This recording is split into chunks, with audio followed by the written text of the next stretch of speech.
Hello everyone, welcome to dream येसो। अगर आपने ड्रीम येसो को अभी तक सब्सक्राइब नहीं किया तो ड्रीम येसो को सब्सक्राइब कर लें।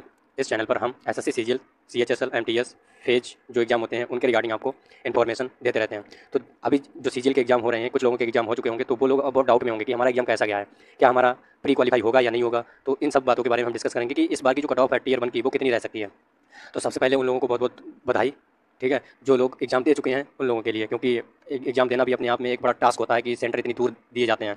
ठीक है, इस वजह से तो जो इस बार की अगर हम सबसे पहले बात करें कि जो कट ऑफ है, इस बार की कट ऑफ क्या रह सकती है, तो जिन लोगों के मार्क्स कट ऑफ के लिए, जिन लोगों के मार्क्स 125 से 135 के बीच में बन रहे हैं, तो वो लोग अपने आप को सेफ समझें। ठीक है, ये एक सेफ स्कोर है सीजीएल 2024 के लिए।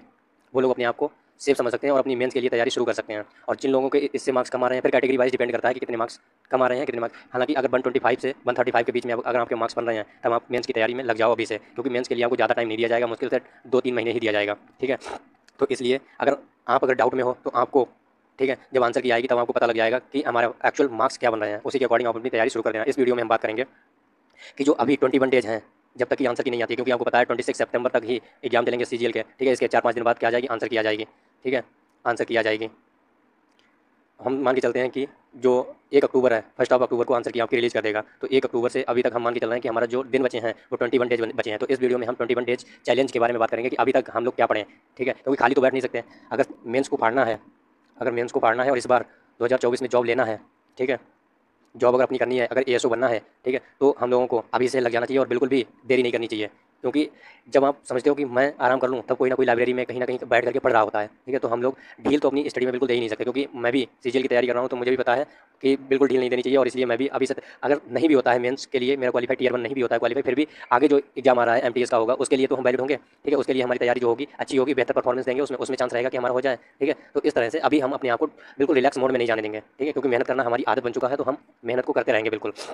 तो अभी जो बिल्कुल आपके पास 21-22 डेज हैं, इन दिनों के बारे में बात करते हैं। तो इन दिनों में आपको क्या पढ़ना है, जैसे कि अगर मैथ के लिए बात करें, ठीक है, मैथ के लिए आप कोई भी एक चैप्टर उठाओ।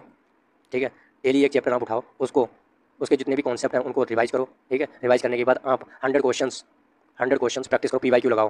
ठीक है, P Y Q most important है, क्योंकि जैसा कि आपको पता है कि जो अभी एग्जाम्स आ रहे हैं इसमें भी पी वाई क्यू की जो नंबर्स हैं वो बहुत ज़्यादा हैं, क्योंकि पी वाई क्यू बेस्ड ही क्वेश्चन पूछे जा रहे हैं इस बार भी। तो पी वाई क्यू के ऊपर आपको मोस्ट ज़्यादा ध्यान देना है। ठीक है, और कितने क्वेश्चन लगाने हैं आपको, 100 क्वेश्चन आपको डेली एक चैप्टर, जैसे आपने ले लिया परसेंटेज। ठीक है, परसेंटेज अगर आपने ले लिया है तो इसके कॉन्सेप्ट जितने होते हैं वो पढ़ो। आपने अगर नोट्स बनाए हैं, इसके कहीं से पढ़ा है आपने, तो उसके नोट्स दे करके रिवाइज करो। रिवाइज करने के बाद 100 क्वेश्चन आप प्रैक्टिस करो, डेली टारगेट बना करके 100 क्वेश्चन प्रैक्टिस करो। इसके बाद कोई भी दूसरा चैप्टर जो होता है वो पकड़ लो, जैसे कि प्रॉफिट एंड लॉस। ठीक है, प्रॉफिट एंड लॉस, इसको पकड़ लो, इसके क्वेश्चन लगाओ 100। ठीक है, 100 क्वेश्चन इसके लगाओगे, इसके बाद इसी के बाद आ जाता है आपका डिस्काउंट। डिस्काउंट को पकड़ लो, 100 क्वेश्चन इसके लगाओ। तो अगर अभी आप अपने आप को रगड़ते रहोगे तो बिल्कुल जो हमारे लिए आंसर की आएगी उसमें हम अपने आप को बेहतर मानेंगे कि हाँ, जो मैंने अभी तक जो टाइम था इसको हमने यूटिलाइज किया और हम अभी तक अच्छी तरह से आगे की तरफ बढ़ सकते हैं। क्योंकि अगर आप अभी पढ़ना छोड़ दोगे, ये 20 दिन का टाइम है कि होगा कि नहीं होगा, आंसर की आएगी तब पढ़ेंगे, तब भाई बहुत देर हो चुकी होगी। ठीक है, तो जिससे कि आप लगातार कंटिन्यूटी में रहो, कंसिस्टेंसी मैटर करती है। आपको पता होगा कि अगर आप एक दिन नहीं पढ़ते हो तो आपका जो रूटीन है वो बेकार हो जाता है बिल्कुल। ठीक है, तो कंसिस्टेंसी जो होती है भाई मैटर करती है बहुत ही ज़्यादा, तो इसको आपको नहीं तोड़ना है। इस वजह से जो भी आप पढ़ रहे हो लगातार उसको पढ़ते रहिए। डेली एक एक चैप्टर आप मैथ को उठाइए, उसके 100 क्वेश्चन पी वाई क्यू जो है उनको लगा डालिए, रगड़ डालिए बिल्कुल।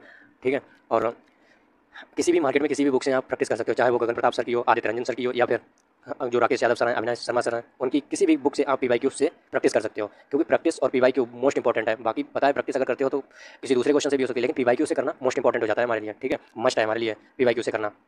इसके बाद अगर हम इंग्लिश की बात करें, इंग्लिश के लिए आपको कोई भी एक मार्केट से बुक ले लेनी है, अगर नहीं लिया है आपने तब। बाकी आपके पास होगी ही बुक जब आप तैयारी कर रहे हो सीजीएल के लिए, तो उसमें डेली एक चैप्टर आप उठाओ। ठीक है, जैसे आपने नाउन ले लिया, नाउन चैप्टर को ले लिया, तो नाउन के जितने भी पीवाईक्यू आए हैं, ठीक है, उनको लगा डालिए।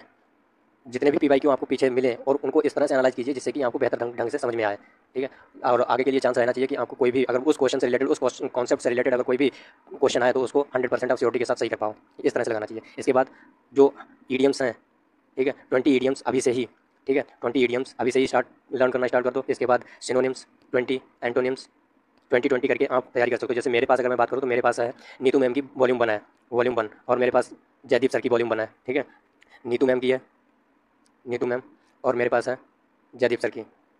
तो यहाँ से मैं प्रैक्टिस करूँगा। ठीक है, और बिल्कुल आप लग जाइए, ऐसा मत समझिए कि मेरा हो ही जाएगा, लगना पड़ेगा इसमें। ठीक है, करंट के लिए बाद में देखेंगे, पहले इंग्लिश और जो हमारी मैथ है इसको। और रीजनिंग के लिए आपको एक किरण की बुक आती है जो मैं बता दे रहा हूँ। ठीक है, रीजनिंग के लिए किरण की बेस्ट है, पी वाई क्यू ले लो आप, किरण की बुक। उसके कोई भी आप जो चैप्टर पकड़ो उसके पीवाईक्यू लगा डालो, ठीक है। उसके भी पीवाईक्यू ही आपको लगाने हैं। जैसे आपने ले लिया उसमें एक चैप्टर आता है रीजनिंग में, जैसे कि काउंटिंग ऑफ फिगर्स, तो उसको काउंटिंग ऑफ फिगर्स ले लो, तो उसके जितने भी क्वेश्चंस पीवाईक्यू में पूछे गए हैं सभी को लगा डालो, ठीक है, जिससे कि आपका कॉन्सेप्ट भी बेहतर होगा और प्रैक्टिस भी हो जाएगी। अभी आप खाली भी नहीं बैठोगे, नहीं तो बहुत से लोग होंगे जो अभी सोच रहे होंगे कि मेरा टीआर वन जो टी वन है, टायर वन है, वो निकलेगा या नहीं निकलेगा, ठीक है। तो अगर एक पॉजिटिव माइंडसेट के साथ आगे बढ़ोगे तो बिल्कुल ही निश्चित ही आप क्वालिफाई कर पाओगे, ठीक है। जैसे कि मुझे भी डाउट है कि मेरा होगा कि नहीं होगा, लेकिन इसका मतलब ये तो नहीं है कि बिल्कुल भी हाथ पे हाथ धर के हम बैठ जाएं, ठीक है। 154 नंबर बन रहे हैं, इसमें गलत भी होंगे मेरे, तो बिल्कुल हाथ पे हाथ धर के नहीं बैठ सकते हैं ना। तो इसलिए तैयारी करते रहिए मेरे साथ, बिल्कुल लगातार इस चैनल पर बने रहिए। मैं डेली आपको बताऊंगा, जैसे मैं डेली अपना एक बुक, एक डायरी खरीद के लाया हूँ मैं, जो उस डायरी में मैं डेली अपना रूटीन लिखूंगा और बताऊंगा कि मैं किस तरह से तैयारी करता हूँ। जैसे कि मैं ये डायरी खरीद के लाया हूँ, अभी मैंने इसकी पॉलिथीन भी नहीं हटाई है, ठीक है। ये तो इसमें मैं अपना डेली रूटीन मेंस के लिए लिखूंगा कि मैं मेंस की तैयारी किस तरह से करूँगा, ठीक है।